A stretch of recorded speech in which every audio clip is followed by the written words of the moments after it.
আপনি কি জানেন এমন একটি রাত আছে যে রাতে ইবাদত করলে হাজার মাসের ইবাদতের চেয়েও বেশি সওয়াব পাওয়া যায়? আর সেই রাত লুকিয়ে আছে এক পবিত্র মাসের ভেতরে, যে মাসের নাম রমজান। আসসালামু আলাইকুম ওয়া রাহমাতুল্লাহ। রমজান এই মাস শুধু একটি মাস নয়, এটি রহমত, মাগফিরাত এবং নাজাতের মাস। যখন আকাশে রমজানের চাঁদ দেখা যায়, তখন পৃথিবীর কোটি কোটি মুসলমানের হৃদয়ে এক অদ্ভুত শান্তি নেমে আসে।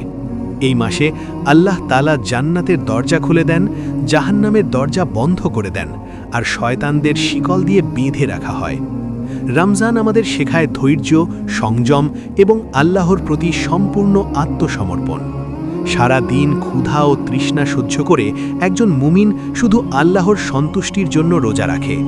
যখন সূর্য ডুবে যায়, তখন একটি খেজুর ও এক গ্লাস পানির মাধ্যমে ইফতার করে মুমিন। সেই মুহূর্তে আল্লাহর রহমত তার উপর বর্ষিত হতে থাকে।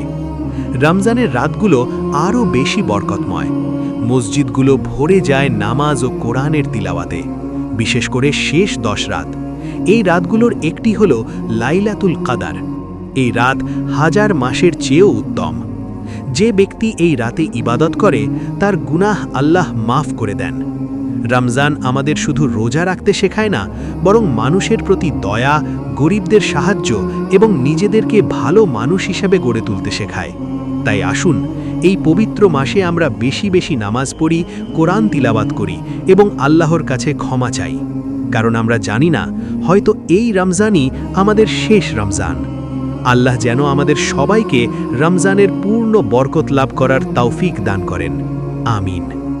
যদি আপনি ইসলামিক গল্প, শিক্ষা এবং হৃদয় ছুঁয়ে যাওয়া ভিডিও দেখতে ভালোবাসেন, তাহলে এখনই আমাদের ইসলামিক এআই চ্যানেলটি লাইক, সাবস্ক্রাইব এবং শেয়ার করে দিন।